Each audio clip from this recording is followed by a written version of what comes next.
Punjab national bank তাদের গ্রাহকদের ৩১ মার্চের মধ্যে কেওয়াইসি বিশদ আপডেট করতে বলেছে। অন্যথায় সেই অ্যাকাউন্টগুলি বন্ধ করা হতে পারে। সকল গ্রাহকদের আইডি প্রুফ, অ্যাড্রেস প্রুফ, ছবি, প্যান, আয়ের প্রমাণ এবং মোবাইল নম্বরের তথ্য আপডেট করতে হবে। গ্রাহকরা PNB one app, internet banking, email অথবা শাখার মাধ্যমে কেওয়াইসি আপডেট করতে পারেন। পাঞ্জাব ন্যাশনাল ব্যাংক গ্রাহকদের জন্য একটি নতুন বিজ্ঞপ্তি জারি করেছে। এতে ব্যবহারকারীদের 10 এপ্রিলের মধ্যে কেওয়াইসি বিশদ আপডেট করতে বলা হয়েছে। আরবিআইয়ের নির্দেশিকা মাথায় রেখে এই সিদ্ধান্ত নেওয়া হয়েছে। পিএনবি এর নতুন অ্যাডভাইজারিতে 31 মার্চের মধ্যে কেওয়াইসি আপডেট করতে বলা হয়েছে। গ্রাহকদের নিশ্চিত করতে হবে যে এটি আইডি প্রমাণ, ঠিকানা প্রমাণ, বর্তমান ছবি, প্যানের সাহায্যে আপডেট করা হয়েছে। আয়ের প্রমাণের জন্য ফর্ম 60 এবং মোবাইল নম্বরও আপডেট করতে হবে। এই কাজটি পিএনবি ওয়ান এবং ইন্টারনেট ব্যাংকিং সার্ভিসের সাহায্যেও সম্পন্ন করা যেতে পারে। হাইলাকান্দি জেলায় খাদ্য সুরক্ষার এপ্রিল মাসের চাল বরাদ্দ করা হয়েছে।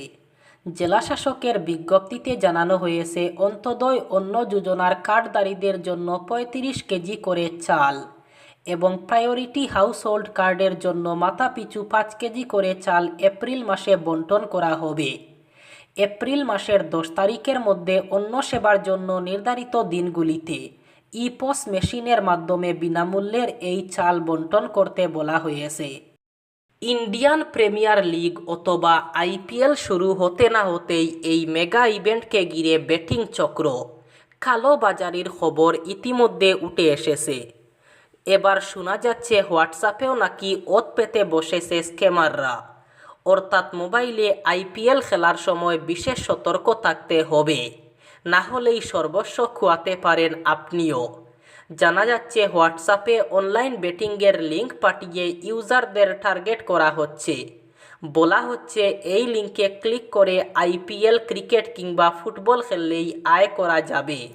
শুধু তাই নয়, এক্সক্লুসিভ অফার, ইনস্ট্যান্ট ক্যাশব্যাকের মতো লোভনীয় সব প্রস্তাবও দেওয়া হচ্ছে হোয়াটসঅ্যাপ ইউজারদের। ভাইরাসে ভরা সেসব লিঙ্ক ক্লিক করলেই বিপাকে পড়ছেন সাধারণ মানুষ। বহু ইউজার ইতিমধ্যে এ বিষয়ে রিপোর্ট করেছেন। তারা জানিয়েছেন অচেনা আন্তর্জাতিক নম্বর থেকে তাদের হোয়াটসঅ্যাপ করা হচ্ছে, যার মাধ্যমে পাঠানো হচ্ছে ভিডিও লিঙ্ক। বলা হচ্ছে রেজিস্টার করলেই অ্যাকাউন্টে ঢুকে যাবে 388 টাকা, মিলবে আকর্ষণীয় সব ছাড়। এহেন প্রলোভনে সাড়া দিলেই বিপদ। তাছাড়া বড় আইপিএলের মরশুমে মোবাইলে ক্রিকেট খেলার ঝোঁক অনেকেরই রয়েছে, কিন্তু সেই পাদে পা ফেললেই পরিণতি হতে পারে শোচনীয়। কারণ এসব মেসেজ শুধু বিরক্তিকরই নয়, ভয়ঙ্করও। এই লিঙ্কের মাধ্যমে স্ক্যামাররা অজান্তেই হাতিয়ে নিতে পারে আপনার ব্যক্তিগত এবং ব্যাংকের তথ্য, খোয়াতে পারেন টাকা। উত্তরপ্রদেশে সব ধর্মের মানুষ নিরাপদে বাস করেন। হিন্দুরা নিরাপদে থাকলে মুসলিমরাও নিরাপদ। বুধবার এক সংবাদ সংস্থাকে দেওয়া সাক্ষাৎকারে এমনটাই জানালেন উত্তরপ্রদেশের মুখ্যমন্ত্রী যোগী আদিত্যনাথ। তবে রাজ্যের সংখ্যালঘুদের প্রতি তিনি যে কতখানি দরাজ তেমন তার উল্লেখ করলেন।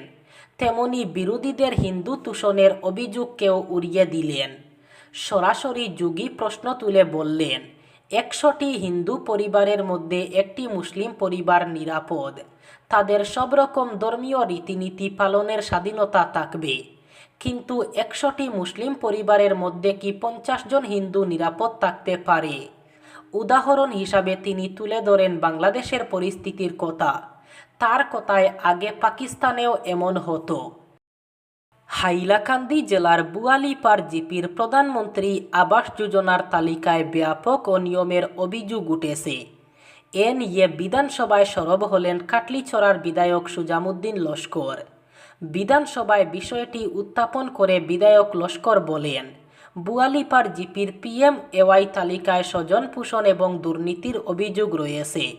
গরিবদের বঞ্চিত করে আর্থিকভাবে সচ্ছল ব্যক্তিদের নাম তালিকার শীর্ষে রাখা হয়েছে।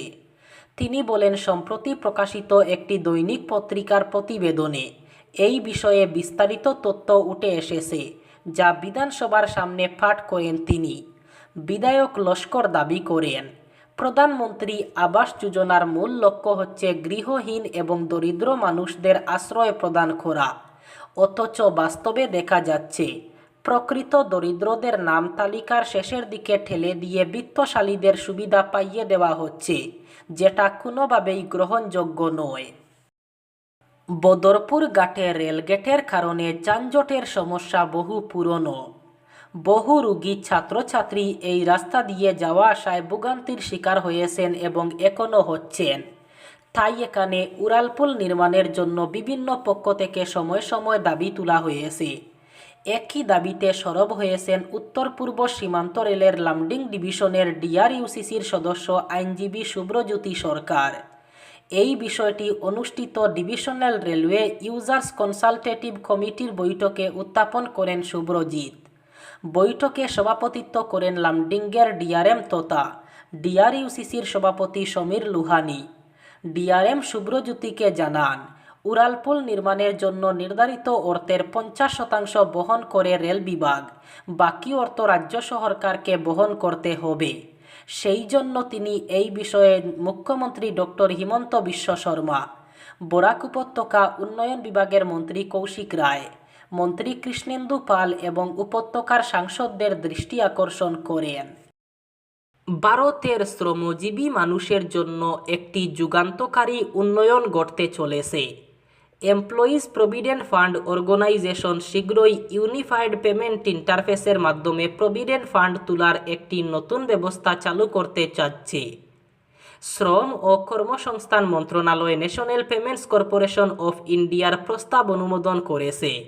এনপিসিআই ভারতে খুচরা পেমেন্ট এবং সেটেলমেন্ট সিস্টেম পরিচালনার জন্য একটি ছাত্র সংগঠন।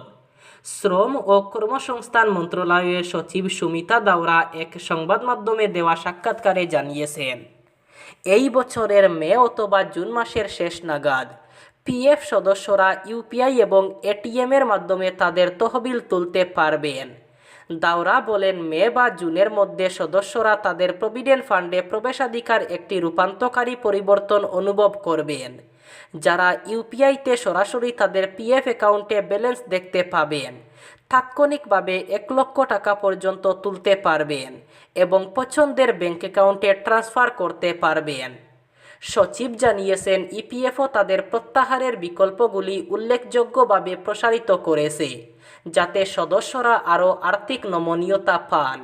এখান থেকে সদস্যরা বাড়ি তৈরি, শিক্ষা এবং বিয়ের জন্য তহবিল তুলতে পারবেন, যা শুধুমাত্র অসুস্থতার ক্ষেত্রে সীমাবদ্ধ ছিল। দাওরা বলেন, ইপিএফও তার প্রক্রিয়াগুলিকে ডিজিটালাইজ করতে বড় পদক্ষেপ নিয়েছে। 120টিরও বেশি ডেটাবেস একীভূত করে প্রত্যাহার প্রক্রিয়াকে সহজ করা হয়েছে। মধ্যবিত্তকে সুরাহা দিয়ে বাজেটে ঘোষণা হয়েছিল বছরে 12 লক্ষ টাকা পর্যন্ত যাদের আয় তাদের কোনো আয়কর দিতে হবে না। এবার অর্থমন্ত্রী নির্মলা সীতারমণ জানালেন, যাদের আয় 12 লক্ষ টাকার থেকে সামান্য বেশি তাদের জন্য সামান্য বাড়তি সুরাহা অথবা মার্জিনাল রিলিফ দেওয়া হবে, যাতে কারো আয় 12 লক্ষ টাকার বেশি হলেও তাকে মোটা টাকা আয়কর গুনতে না হয়। লোকসভায় অর্থ বিল নিয়ে আলোচনার জবাবে অর্থমন্ত্রী জানিয়েছেন, যদি কারো আয় বছরে 12 থেকে 10,000 টাকা তাহলে মাত্র 10,000 টাকা আয়কর দিতে হবে। মার্জিনাল রিলিফ না থাকলে তাকে 61,500 টাকা আয়কর গুনতে হতো। একইভাবে করো আয় যদি 12,20,000 টাকা হয় তাহলে মাত্র 20,000 টাকা আয়কর দিতে হবে। মার্জিনাল রিলিফ না থাকলে 63,500 টাকা আয়কর দিতে হতো। বাজেটে মধ্যবিত্তদের মূলত দুইভাবে আয়করে সুরাহা দেওয়ার ঘোষণা করা হয়েছিল। এক, নতুন আয়কর ব্যবস্থা, করের হারে রদবদল করে। 2, 12 লক্ষ টাকা পর্যন্ত আয়ে যে পরিমাণ আয়করের বোঝা চাপে তাতে ছাড় অথবা রিবেট দিয়ে, ফলে 12 লক্ষ টাকা পর্যন্ত আয়ে যাতে কোনো আয়কর দিতে না হয় সেই ব্যবস্থা করা হয়েছিল। সংসদে প্রশ্ন উঠেছিল, যাদের আয় 12 লক্ষ টাকার সামান্য বেশি তাদের কি পুরো আয়কর গুনতে হবে? তাহলে কারো আয় 12 লক্ষ টাকা থেকে 10-20 হাজার টাকা বাড়লে মোটা টাকা আয়কর চাপার ফলে বাস্তবে আয় কমে যাবে।